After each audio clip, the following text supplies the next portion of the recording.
Rest देणं, जास्त tension मध्ये न टाकणं सुद्धा तुमचं काम आहे. You understand? तुमची जिम्मेदारी आहे तुमच्या शरीराला सांभाळण्याची. किती लोक शरीरावर अन्याय करतात की नाही? चाय नाही पिलं पाहिजे जास्त. आपण किती चहा पितो एका दिवसामध्ये, बरोबर? कधी कधी आम्ही जेवतच नाही, कधी कधी खूप जास्त जेवतो. आणि बाकी तर ऍडिक्शन तर बोलायचंच नाही. दारू, बिडी, सिगरेट, तंबाखू, गुटखा, आय डोंट नो की ते तर किती विष आपण आमच्या जीवनामध्ये टाकतो. इव्हन यु नो वाईट बघणं सुद्धा शरीराविरुद्ध पाप आहे, माहितीये? पॉर्नोग्राफी किंवा जे पण आहे, वाईट ऐकणं सुद्धा शरीराविरुद्ध पाप आहे. चुकीच्या गोष्टीनं, घाणेरडे शब्द तोंडातनं बाहेर येणं, दॅट इज ऑल्सो बिकॉज तुमच्या शरीराचा वापर तुम्ही गलत गोष्टींसाठी करतात. बरोबर? ज्या तोंडातनं परमेश्वराची स्तुती, प्रशंसा, प्रार्थना, वचन निघतात, त्याच तोंडातनं आपण काय बाहेर काढतो? म्हणजे एकाच झऱ्यातनं दोन गोष्टी येतात, एक कडू पाणी येतं आणि मला एक गोष्ट सांगा, चांगलं पाणी आणि कडू पाणी एकत्र केलं तर पाणी कसं होतं? चांगलं होतं की कडू होतं? Similarly the equation is that good plus bad is bad. You understand? Good plus good is good. So बोलताना किंवा जे पण शरीराचे अवयव आहेत त्याचा सही उपयोग करणं सुद्धा आपली जिम्मेदारी आहे. तर जेव्हा आम्ही पाप करतो तेव्हा आम्हाला फटके बसतात, जे येशू म्हणजे आम्हाला बसले पाहिजे होते ते येशू ख्रिस्तानी आपल्यावर घेतले. आणि जेव्हा कोणी पाप करतं त्यावेळेस पण पापी लोकांना पाठीवर फटके द्यायची शिक्षा होती. आणि येशूनी आम्ही पाप केली त्याची शिक्षा त्या क्रुसावर घेतली आणि त्याच्या फटक्यांद्वारे जे रक्त सांडलं त्याच्याद्वारे आमच्या पापांची क्षमा झाली आणि आमचे आजार बरे झाले. So the equation is that की आपल्याला असं वाटतं की अरे येशू ख्रिस्ताच्या फटक्यांनी, म्हणजे येशू ख्रिस्तानी खाल्लेल्या फटक्यांनी माझे आजार का बरे व्हावे. मी ऍक्च्युली देवाला प्रश्न केला होता की as a doctor I should be knowing ना की बाबा तू त्यावेळेस फटके खाल्ले, तुझ्या फटक्यांचा माझ्या आजाराची बरं होण्याचा काय संबंध आहे?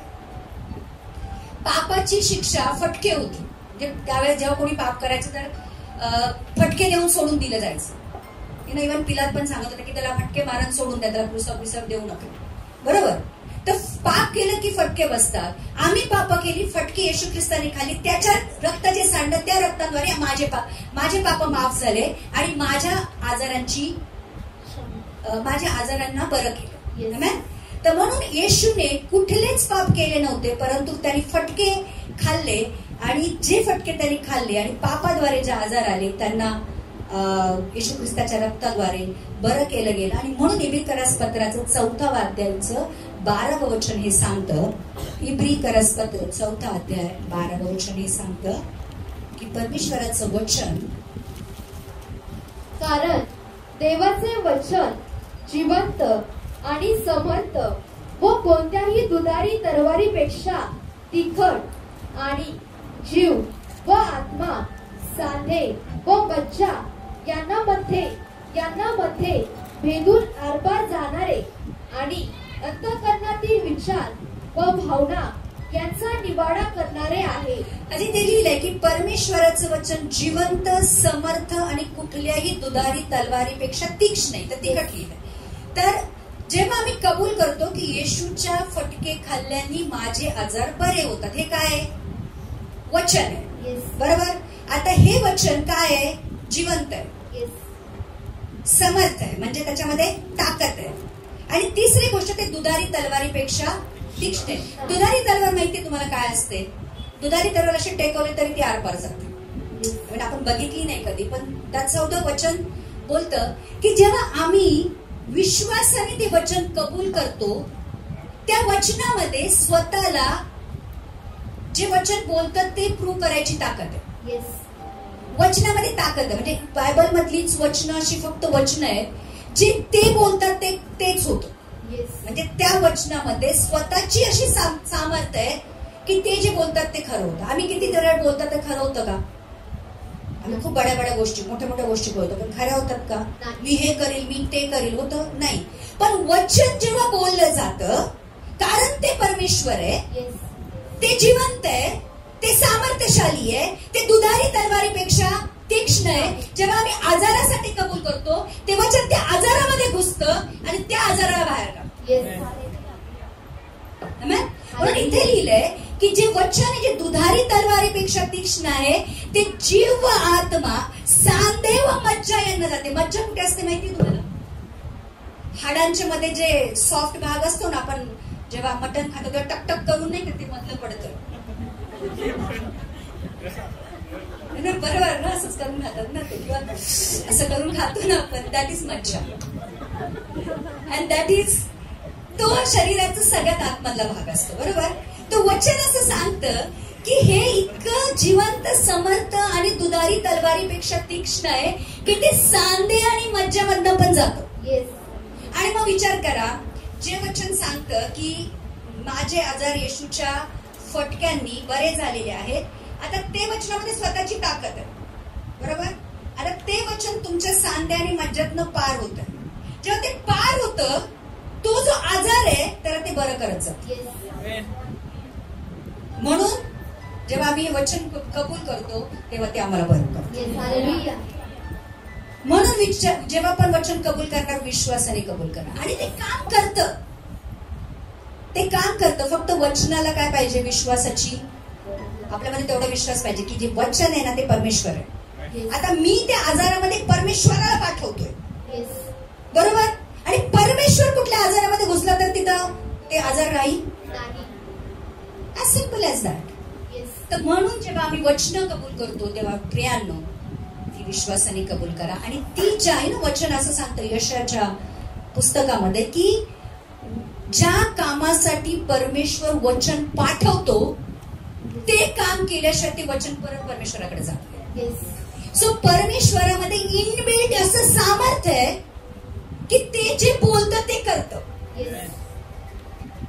You understand? म्हणून जेव्हा प्रार्थना करतो आपण तेव्हा जास्तीत जास्त वचन कबूल करा. फालतू बडबड करण्यापेक्षा जर स्पेसिफिकली वचन घेऊन जर आम्ही प्रार्थना केली तर ती प्रार्थना कबूल होते. खूप अशी तासभर प्रार्थना करण्यापेक्षा स्पेसिफिक म्हणजे आपल्याला वचन माहित पाहिजे की बाबा आजारासाठी कुठलं वचन आहे, डिप्रेशनसाठी कुठलं वचन आहे, किंवा बाबा कुठलंही जे संबंधामध्ये प्रॉब्लेम आहे, नवरा बायकोची भांडणं आहे किंवा सेपरेट होत आहेत, ज्यांना तू जोडलंय त्यांना कोणी वेगळं करू शकत नाही. परमेश्वर तुझं वचन सांगतं. पण काही नवरा बायको वेगळे होत आहेत तर त्यांना परत जोड करून तुझं वचन तसं सांगतं. सो प्रत्येक, आणि त्यासाठी वचन माहित असलं पाहिजे आणि त्यासाठी बायबल वाचलं पाहिजे. बरोबर. तर आम्हाला स्पेसिफिक वचन त्या ह्याच्यासाठी आहे. तर तिसरी गोष्ट ही झाली की येशू ख्रिस्ताच्या कोडे खाल्ल्याने आमचे आजार बरे झाले. तर जेव्हा आम्ही प्रत्येक आजारासाठी हे वचन कबूल करतो की येशू तुझ्या कोडे खाल्ल्याने, बरे कधी कधी काय होतं, वचन लगेच काम करत नाही. काही लोकांना इन्स्टंट फरक पडतो, पण काही लोकांना त्याचा इफेक्ट थोडे दिवसांनी किंवा थोड्या वर्षांनी जाणवतो. आता बघा, हे देवावर आहे की तुमच्या प्रार्थनेचं उत्तर कधी द्यायचं. आपण तीर्थ सोडलाय कमानीमधून. बरोबर. आता तो कधी हिट करेल ते परमेश्वरावर आहे. कधी कधी लगेच फरक पडेल, कधी 10 दिवसांनी पडेल, कधी महिन्यांनी पडेल, पण that all depends upon God की त्यांनी तुमच्या प्रार्थनेचं उत्तर कधी द्यायचं. तो अलमायटी आहे, तो सर्व सामर्थी परमेश्वर आहे. आणि कधी काम करायचं तुमच्या आयुष्यामध्ये, कुठली गोष्ट कधी द्यायची त्याला परफेक्टली माहिती आहे, कारण तो चांगला पिता आहे. बरोबर. तो असं होतं बरेचदा की आम्ही कबूल करतो आणि आम्हाला उत्तर मिळत नाही. पण परमेश्वर प्रोसेस मध्ये असतो. ओके. वचन कधीच खाली जात नाही. लक्षात घ्या, वचन कधीच खाली जात नाही. ते कधी काम करतं आणि कधी काम केलं पाहिजे ते पूर्णतया देवावर डिपेंड आहे. सो तुम्ही वचन घेऊन प्रार्थना करा. एक दिवस ते वचन नक्कीच तुमच्या जीवनामध्ये. चौथी गोष्ट, येशूचं रक्त क्रूसावर सांडलं, त्याच्या हातापायामध्ये जे खिळे ठोकले गेले, त्याच्यातून जे रक्त सांडलं, त्याच्यामुळे आम्हाला आमच्या पापापासून अनंत काळापर्यंत सुटका मिळाली, कारण आपल्यावर पिताचा न्याय होता. जेव्हा आम्ही पाप केलं तर पिता न्यायी आहे. बघा, परमेश्वर असा परमेश्वर आहे की जो आपल्या वचनाच्या विरुद्ध काहीच करत नाही. एकदा वचन बोललं ते बोललं, ते परत तो घेत नाही. तो असं लिहिलं एका ठिकाणी की तो आपल्या वचनाला स्वतःपेक्षा उंच स्थान देतो. म्हणजे परमेश्वर आपले शब्द कधी परत घेत नाही. मी चुकून बोलला असं कधी लिहिलंय बायबलमध्ये? नाही. मी माझे शब्द परत घेतो नाही, मी चुकून झालं माझ्याकडनं असं लिहिलंय नाही. वचनाला परमेश्वर आपल्या स्वतःपेक्षा उंच स्थान देतो. ओके. म्हणून जेव्हा आदामाने पाप केलं तेव्हा येशूला यावं लागलं पापांना घेऊन जाण्यासाठी. आणि मग येशूचं रक्त जेव्हा क्रुसावर सांडलं गेलं, आमच्या सगळ्या पापांची क्षमा झाली आणि आम्हाला फक्त या पृथ्वीवरचं जीवन नाही परंतु अनंत काळाचं जीवन मिळालं. आणि रोमकरास पत्र 8 अध्यायाचं 1-2 वचन वाचूया. रोमन्स 8:1-2.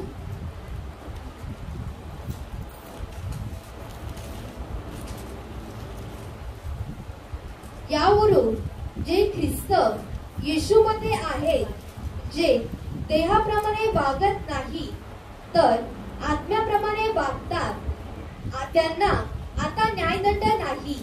कारण ख्रिस्त येशूमध्ये जीवनाच्या आत्म्याच्या नियमाने मला पापाच्या व मरणाच्या नियमापासून मुक्त केले. खूप इम्पॉर्टंट वचन आहे, तुम्हाला हे समजलंच पाहिजे. इथे लिहिलंय यावरून जे ख्रिस्त येशूमध्ये आहेत. ख्रिस्त येशूमध्ये आहेत म्हणजे ज्यांनी ख्रिस्ताला पूर्णपणे, जसं मी पहिल्यांदा सांगितलं की हृदयापासून स्वीकारलंय. ख्रिस्ताशिवाय तुमच्या जीवनामध्ये दुसरा प्रभू नाही ना. आम्ही ख्रिस्ताला पण ठेवतो ना, आम्ही बाकीच्या लोकांना पण किंवा बाकीच्या गोष्टींना पण ठेवतो. आम्ही येशूवर पण प्रेम करतो ना, आम्ही बाकीच्या गोष्टींवर पण प्रेम करतो. असं नाही चालत. म्हणून परमेश्वराला काय पाहिजे? संपूर्ण.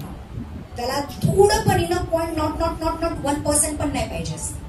आणि जेव्हा आम्ही येशू ख्रिस्ता, इथे लिहिलंय की यावरून जे येशू ख्रिस्तामध्ये आहेत किंवा येशू मध्ये आहेत, जे देहाप्रमाणे वागत नाही तर आत्म्याप्रमाणे वागतो.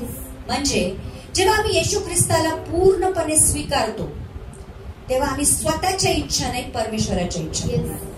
आम्ही स्वतःसारखं नाही, परमेश्वराच्या वचनाप्रमाणे आणि परमेश्वराच्या आत्म्याप्रमाणे वागतो. आणि म्हणून वचन असं सांगतं की जे आत्म्याने चालतात ते परमेश्वराचे पुत्र आहे, ते परमेश्वराची लेकरं आहे.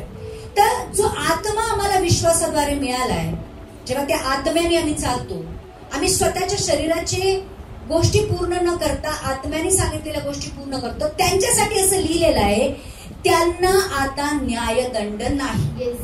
म्हणजे ते मृत्यूमधनं पार करून ऑलरेडी जीवनामध्ये प्रवेश केलेला आहे. खूप मोठी गोष्ट आहे, लक्षात घ्या. ही गोष्ट का लक्षात घ्यायची तुम्हाला मी सांगतो. जे आत्म्याने चालतात ते ऑलरेडी न्यायदंडास पात्र नाहीये. याचा अर्थ असा आहे की आज जरी येशू आला तरी तुम्ही येशू बरोबर उचलले जा, कारण तुमच्यामध्ये आत्मा आहे. आणि आत्मा फक्त आहे नाहीये, ही इज ऍक्टिव्हेटेड. आपण आत्म्याला मिळतो, आम्हाला आत्मा, पण त्याला म्हणतो तू शांत बस, जेव्हा तुला पाहिजे तेव्हा मी तुझा उपयोग करेल, आता मला माझं काम करू दे.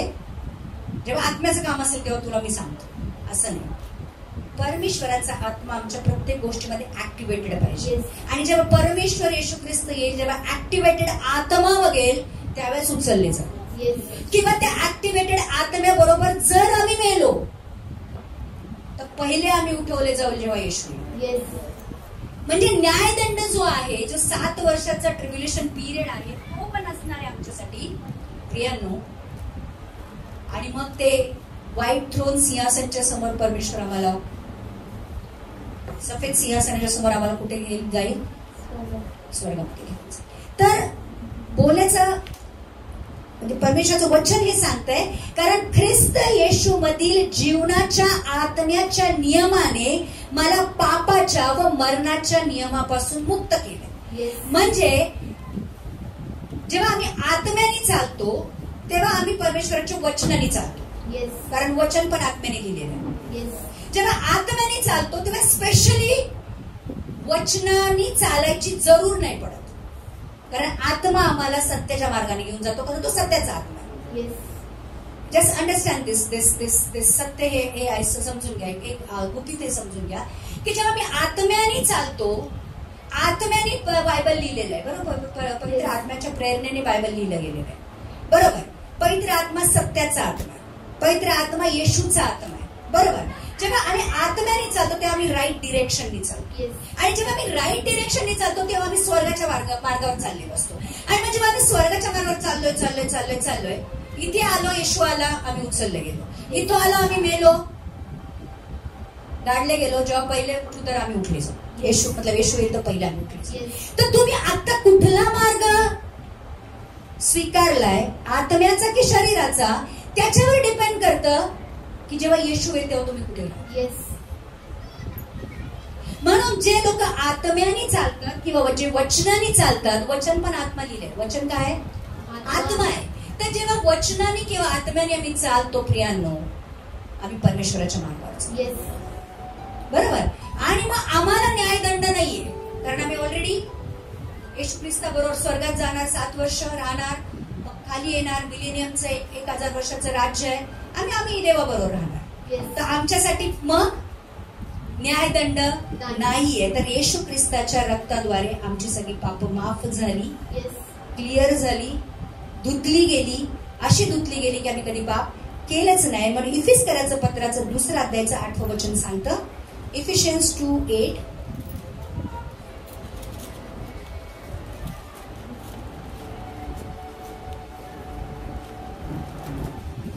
कारण तुम्ही कृपेनेच विश्वासाद्वारे तारलेले आहात आणि हे तुम्हापासून नव्हे तर देवाचे दान आहे. बघा, काही लोकांचं तारण झालंय. बरोबर, सगळ्यांचं तारण झालंय. येस. या जगामध्ये करोडो अब्जो खरबो लोक आहेत, पण देवाने तुम्हालाच का निवडलं? आज इथे बसून हे वचन तुम्ही का ऐकताय? कारण या वचनाशी तुमची डिवाइन अपॉइंटमेंट. येस. असंच नाही बसलंय टाइमपाससाठी. बरोबर, हे वचन ऐकताय म्हणजे हे वचन परमेश्वराने तुमच्यासाठी ठेवलं आणि परमेश्वर तुमच्यावर प्रेम करतो. म्हणून हे वचन आज मी पण ऐकते, तुम्ही पण ऐकते. यात खूप साऱ्या गोष्टी आज मी स्वतःला सांगते जे मला पण माहित नव्हतं. And I am not joking and I am not saying me खोटं बोलत नाही. आज ज्या गोष्टी मी तुमच्या प्रकट करते त्या मी पहिल्यांदा स्वतःला ऐकवते. येस. सो समजलं, त्याचे तारण आमचं झालेलं आहे की परमेश्वराने उत्पत्तीच्या पहिलं आम्हाला निवडलं होतं की बाबा या वेळेस हा माणूस इथे पैदा होईल आणि हा माझा पुत्र असेल. उत्पत्तीच्या पहिल्याच तुम्हाला पुत्र म्हणून त्यांनी स्वीकारलेलं आहे. म्हणजे तारण जे आमचं झालेलं आहे ते परमेश्वराच्या अनुग्रहामुळे किंवा कृपेने झालेलं आहे. आणि 9वं वचन हे सांगतं, हे कर्माकडून नाही, यासाठी की कोणी नावाजून घेऊ नये. हे प्युअरली परमेश्वराचं प्रेम आणि कृपा होती म्हणून आमचं तारण झालेलं आहे. एवढ्या सगळ्या लोकांना परमेश्वराचं वचन आमच्याकडे आलं, आत्मा आमच्यावर आला, आम्ही येशूला स्वीकारलं, आम्ही येशूचे पुत्र झाले आणि आता आम्ही येशू बरोबर स्वर्गात जाणार. कारण त्यांनी आम्हाला निवडले, कारण तो आम्हाला प्रेम करतो. आणि आमची खूप चांगली कृत्य आहेत अशी नाही, इनफॅक्ट सगळ्यात वाईट लोकांना परमेश्वर निवडतो. बरोबर, जे टाकाऊ असतात त्यांनाच निवडतो, जे कमजोर असतात ते निवडतं, जे मूर्ख असतात त्यांना एका ठिकाणी लिहिले की जे मूर्ख आहेत त्यांना निवडतो, जे कमजोर आहेत त्यांना निवडतो, जे लोक आहेच नाहीत, ज्यांचं अस्तित्वच नाही, लोक गिनतच नाहीत, त्या लोकांना तो निवडतो.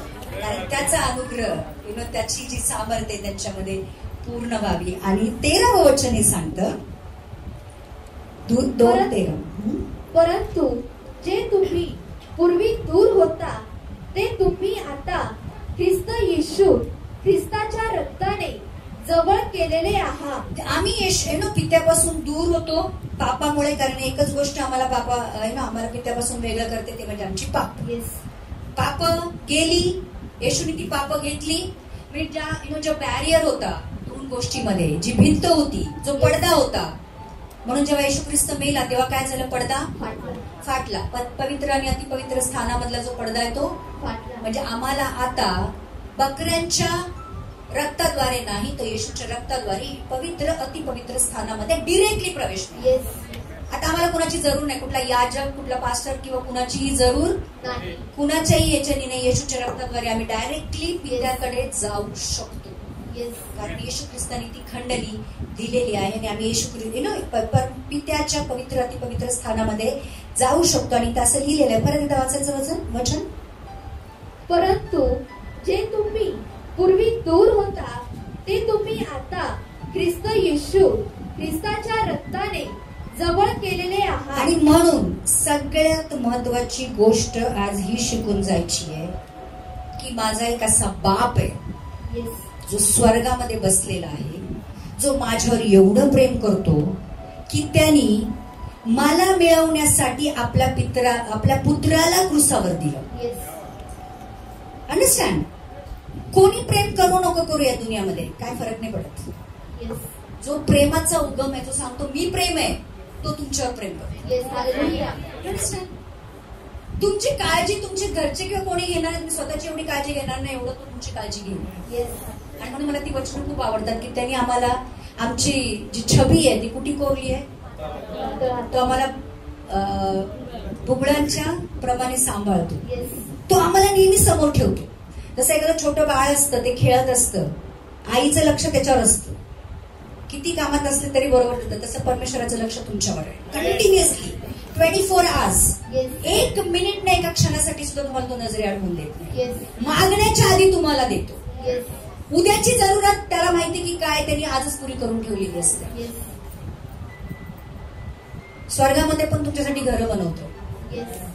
सो नुसतं जवळ केले नाहीये, नुसतं आम्ही फक्त लेकरं म्हणत नाहीये तो, पण तो आगापे प्रेम करतो. तो आज जगामध्ये कधीच स्वतःला एकटं नाही समजायचं, कधीच डिप्रेस नाही व्हायचं.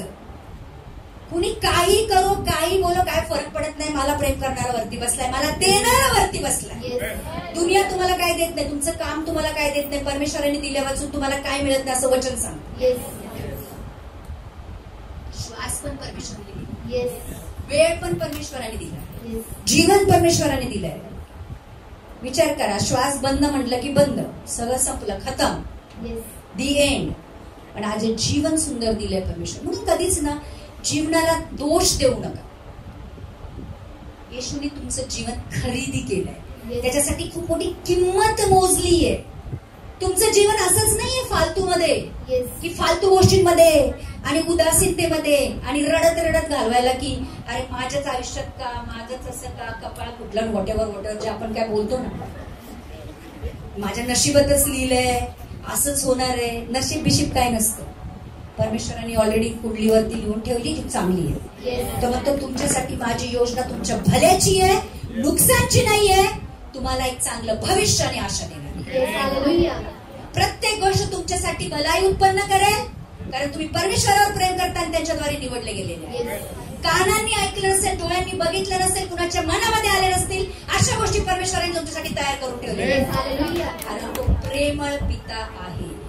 आज एक गोष्ट लक्षात घेऊन जा की आमच्यावर आमचा सांभाळणारा दुसरा तिसरा कोणी नसून स्वर्ग आणि पृथ्वीचा निर्माता. तो म्हणतो की माझ्यासाठी कुठली गोष्ट अशक्य नाही, तर विश्वास करणाऱ्यांसाठी पण कुठली गोष्ट अशक्य नाही. किती अथॉरिटी, किती पॉवर दिली आहे. क्रुसाद्वारे आम्हाला किती सामर्थ्य मिळालं, आम्ही कधी बघतच नाही. काय काय क्रुसाने दिलंय. तुम्ही ऐकाल that will blow your mind. Literally प्रत्येक छोट्या गोष्टींची काळजी परमेश्वराने येशू ख्रिस्ताने त्या क्रुसावर घेतलेली. प्रियानो, आजही आमची पाप आमच्या समोर आहेत. म्हणजे आम्ही परमेश्वराने बरे पेड इन फुल केले, तुमची सगळ्या पापांची क्षमा केली, तरी आम्ही किती पाप करतो. जर समजा तुमच्याबद्दल समजा कोणी खून केला, ओके, आणि त्या खुन्याच्या ऐवजी दुसरा एक माणूस बोलला की ठीक आहे, त्या खुन्याला फाशी नका देऊ, मला फाशी द्या, मी फाशीवर जायला तयार आहे. मग आता तो खुनी आहे, तो परत खून करेल का? माझं क्वेश्चन थोडं सिरियसली घ्या. एकाने खून केला, दुसरा बोलला की त्याला सोडून द्या, त्याला बायका पोर आहे, मी बॅचलर आहे, माझ्या मागं कोणी नाहीये, मला फासावर द्या, माझं काय जगलं मागलं मला काय फरक पडत नाही. आता त्या खुन्याची पाप म्हणजे त्या खुन्याची जे अपराध आहे किंवा शिक्षा यांनी घेतली, हा क्रुसावर मेला. आता तो जो आहे खुनी आयुष्यभर याच्या ऋणात राहील, परत जाऊन तो खून करेल, कारण त्याला परत दुसरा कुठला बॅचलर मिळणार आहे त्या क्रुसावर जायला, आय मीन त्या फाशीवर जायला. प्रियांना, आज मला ईश्वर तसं जेव्हा मी पाप करतो तेव्हा मी परत परत परत परत येशू ख्रिस्ताला पाया घालतो. तर त्यांनी पेड अँड फुल केलंय. पण आम्हाला आता काय करायचं, शेवटचं वचन आपण घेऊया. 1 योहान 1:7 मध्ये आमच्या जीवनातली जी पाप आहे ती एकसाथ जाणार नाहीत, डेफिनेटली नाही जाणार. तर ती पाप कशी काढायची, एक वचन, एक लास्ट वचन घेऊया. 1 योहान 1:7. आणि सुभक्तीला बंधू प्रीती आणि बंधू प्रीतीला नाही प्रीती जोडा. परंतु जसा तो प्रकाशात आहे तसे जर आपण प्रकाशात चालत असलो. प्रकाश काय आहे आमच्यासाठी? वचनाला काय बोललंय? पायासाठी दीपक आणि मार्गासाठी प्रकाश आहे. जर आम्ही प्रकाशात चालतो म्हणजे जर आम्ही वचनानुसार चालतो, परंतु जसा तो प्रकाशात आहे तसे जर आम्ही प्रकाशात चालत असलो तर आपले एकमेकाशी भागीपण आहे आणि त्याचा पुत्र येशू ख्रिस्त याचे रक्त आपल्याला सर्व पापापासून शुद्ध करते. याचा अर्थ असा आहे की तुमच्या आयुष्यात जेव्हा येशूकडे येतात तेव्हा 100% पाप असतात. पण जसं जसं आम्ही येशू ख्रिस्ताबरोबर चालतो वचनानुसार, आत्म्यानुसार, प्रार्थनेनुसार, प्रभुभोजनुसार, त्याच्यावर वचनाचं आज्ञापालन करण्यानुसार, तर त्या प्रकाशात माझी पापं मला प्रकर्षाने दिसतात. बरोबर? जेव्हा कितीही काळोखा अंधार असेल, खूप अंधार असेल, खूप अंधार असतो आणि एकच चांदणी तिथं चमकत असते, पण ती चांदणी सुद्धा दाखवते की त्या अंधाराला घालवते. बरोबर? तसंच प्रियांनो, जेव्हा माझ्या जीवनामध्ये पाप असतात आणि वचनाचा प्रकाश माझ्या जीवनामध्ये येतो तेव्हा मला प्रकर्षाने जाणवतं की इथं मी चुकतोय, हे मी नाही केलं पाहिजे, हे वचनानुसार नाहीये. आणि मग ती जी टोचणी लागते, मला पश्चाताप होतो. आणि आपण पश्चातापाविषयी काल बघितलं की जेव्हा मला वाटतं की ज्या पापामुळे ना, पाप एवढं खतरनाक आहे, म्हणजे पाप एवढं डेंजर आहे आपण म्हणू शकतो की त्याच्यासाठी येशू ख्रिस्ताला क्रूसावर जावं लागलं. पापाला एवढं इझी येऊ नका. एक खोटं बोललं तर काय होतं, एक सिगरेट पिली तर काय होतंय, एक वाईट गोष्ट बघितली तर काय होतं, एक शिवी दिली तर काय होतंय, गुटखा खाल्लं तर काय होतं, नाही चालत. म्हणून आम्हाला काय करायचं, आम्हाला कुणाच्या तरी संगतीत राहायचंय जो चांगला आहे. वाईट संगती जर चांगल्या कॅरेक्टरला बिघडवते तर चांगली संगती वाईट कॅरेक्टरला चांगलं पण करते. तर आमची चांगली संगती काय? परमेश्वराचं वचन, परमेश्वराची सहभागिता. जर प्रकाशात चालतं कोणी तर अंधार त्याच्या जीवनामध्ये राहील. म्हणून जसं जसं आम्ही येशू बरोबर चालतो तसं आमच्या पापांची आम्हाला जाणीव होते आणि एक एक पाप आपण असं काढून टाकतो. हे चुकीचं आहे, हे नाही केलं पाहिजे, हे चुकीचं आहे. आणि मग लिहिलंय की जसं जसं आम्ही येशू ख्रिस्ताबरोबर चालतो तसं तसं येशूचं रक्त आमच्या पापांना शुद्ध करत राहतं. तर आम्ही त्या प्रोसेसमध्ये असलं पाहिजे. म्हणूनच मी म्हटलं की we have to be in process. Yeshu Khrist येईपर्यंत कोणी पण 100% पवित्र होणार आम्ही राहणार. आम्ही शरीरामध्ये जगतो तर पाप येणार, वाईट गोष्टी, टेम्पटेशन येणार, शैतान आमच्या जीवनामध्ये टेम्पटेशन टाकणार, परीक्षा टाकणार, आम्ही स्वतः घेऊन येणार. पण प्रियांनो, जर आम्ही वचन वाचतो आणि वचनानुसार करतो, आत्म्याने चालतो, तर आम्हाला ती पाप प्रकर्षाने जाणवतात. आम्ही त्या पापापासून दूर जातो. आणि असं लिहिलंय की येशूचं रक्त आजही जिवंत आहे. आजही ते पापांना क्षमा करतं आणि मग येशूच्या रक्ताद्वारे आमची पाप निघून जातात आणि आम्ही जसं वैभवी शरीर येशू ख्रिस्ताला पाहिजे किंवा जशी नवरी त्याला पाहिजे की मला मराठीमध्ये नाही येणार, पण ती जशी प्रकाशमान, बिना दाग, बिना ज्योती, बिना कलंक, शुद्ध आणि पवित्र, निर्दोष अशी पाहिजे तशी आम्ही म्हणाली. 1 वर्षापूर्वी जेवढी पापं माझ्या आयुष्यामध्ये होती आज तेवढीच आहे, ती त्याच्यामध्ये वाढ झाली, ती कमी झाली, हे माझ्यावर. त्याच्यावर नकल करतं की आम्ही येशूच्या किती सहभागितेमध्ये आहे. ते लिहिलं की भागीपण. भागीपणचा अर्थ असतो की we are sharing each other. बरोबर? जर चांगल्या गोष्टींना आपण आपल्या जीवनामध्ये घेतो तर वाईट गोष्टींना गेलं पाहिजे की नाही गेलं पाहिजे. तर दिवसेंदिवस जसं आम्ही वचनाद्वारे चालतो प्रियांनो, येशूचं रक्त आमच्या पापांना शुद्ध करत राहतं. आणि मग आम्ही जेव्हा त्या प्रोसेसमध्ये असतो एक चांगलं जीवन जगतो. पाप नेहमी दुःख घेऊन येतं, पाप नेहमी टेम्पररी तुम्हाला आनंद देतं, पण जी पवित्रता आहे ना ते कायमस्वरूपी आनंद देतं. चांगलं केल्याने जे आनंद होतो ना तो पाप केल्याने करण्याने आनंदापेक्षा कितीतरी पटीने खूप चांगला असतो. यानो आज परमेश्वराचं वचन आम्हाला हे सांगतंय की आमची परमेश्वराबरोबर सहभागिता असली पाहिजे. येशूचं रक्त भले 2000 वर्षापूर्वी सांडलं गेलं, ते आजही जिवंत आहे, ते आजही काम करतं. आणि आता त्या रक्ताचा उपयोग आमच्या जीवनामध्ये आम्ही कसा करतो हे पाहणं खूप गरजेचं आहे. गुड फ्रायडे झाला आणि येशूला विसरलं असं करू नका. पुढचा गुड फ्रायडे येईपर्यंत त्या रक्ताचा उपयोग करून घ्या, कारण ते रक्त आजही काम करतं. आमेन. येशूच्या नावात आमेन.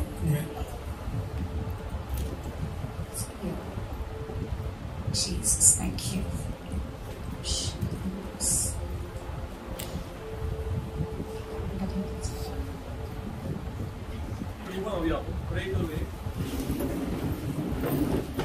Jesus, thank you. Just do one thing.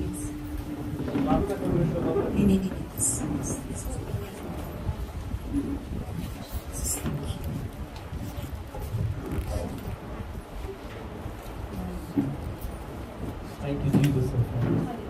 देवा मी तुला धन्यवाद देतो, तुझी स्तुती करतो.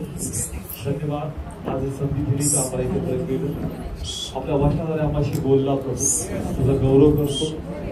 पुन्हा प्रभू अनुग्रह दे आणि प्रत्येकात तुझा महिमा होता. आम्ही प्रार्थना करतो का सिस्टरद्वारे प्रत्येकाची भेट घेतलीस, तुझं वचन पाठवलं, तुझा गौरव करतो. आपला हात उभारतो. Hallelujah.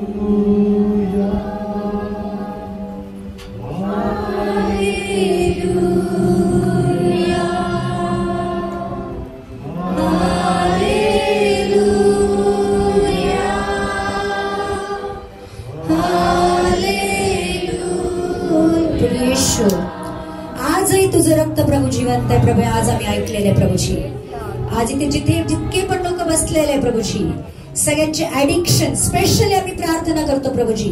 जे पण व्यसन आज लोकांच्या जीवनामध्ये आहे प्रभूजी, ती सगळी व्यसन प्रभूजी, दारू, बीडी, गुटखा, तंबाखू, जे पण आहे वाईट गोष्टी पाहण्याचं व्यसन आहे प्रभूजी, आता या क्षणी प्रभूजी ते जे बंधन आहे, ते पापाचं बंधन प्रभू येशू तुझ्या नावामध्ये आम्ही काढून टाकतो प्रभूजी. ओ जीसस, थँक्यू. चिंता करण्याचा स्वभाव प्रभू येशूच्या नावामध्ये, प्रभू येशूच्या नावामध्ये आम्ही काढून टाकतो प्रभूजी. प्रभू सगळे जे आजार आहेत प्रभू, तुझं वचन सांगतं की तुझं कोडे खाल्ल्याने, तुझं फटके खाल्ल्याने आमचे आजार बरे झालेले आहेत प्रभूजी. त्या रक्ताचं सामर्थ्य आम्ही कबूल करतो प्रभूजी. आज जितके बी आजारी लोक आहेत परमेश्वर, जितके पण आजारी लोक आहेत प्रभूजी, diabetes, blood pressure, thyroid, obesity, प्रभू येशू तुझ्या नावामध्ये, तुझ्या रक्ताद्वारे आम्ही काढून टाकतो परमेश्वरा. प्रभू येशू आजही तुझं रक्त जिवंत आहे परमेश्वरा. O Jesus, thank you. O Jesus, thank you. Yes father. प्रभू येशू आज आम्ही प्रार्थना करतो की प्रभू जिथे काही लोकांची लग्न झालेली नाहीये आणि प्रभू येशू ते शोधत आहेत की मला योग्य जोडीदार मिळावा प्रभूजी. आज प्रभू तो जोडीदार जो त्यांच्यासाठी ठेवलेला आहे प्रभूजी, आम्ही त्यांच्या आयुष्यासाठी कबूल करतो परमेश्वरा. O Jesus, thank you. खूप सारे लोक आहेत आज ज्यांना मुलं होत नाहीयेत परमेश्वरा. प्रभू येशू त्यांच्या वोमला, त्यांच्या पिशवीला तू आज स्पर्श कर प्रभूजी. प्रभू त्यांची वोमला तू आज उघड परमेश्वरा, तुझ्या पवित्र आत्म्याच्या सामर्थ्याने प्रभूजी. आणि प्रभू त्यांना मुलं होऊ दे प्रभूजी. कारण प्रभू येशू तुझं वचन सांगतं की मुलं परमेश्वराचं गिफ्ट आहे, दान आहे परमेश्वरा. प्रभू येशू आज जितके पण लोक डिप्रेशन मध्ये, आज इथे खूप सारे लोक आहेत जे आज डिप्रेशन मध्ये आहेत परमेश्वरा. Father, O Jesus, we are rebuking the spirit of depression right now in the name of Jesus, in the name of Jesus. Yes Father.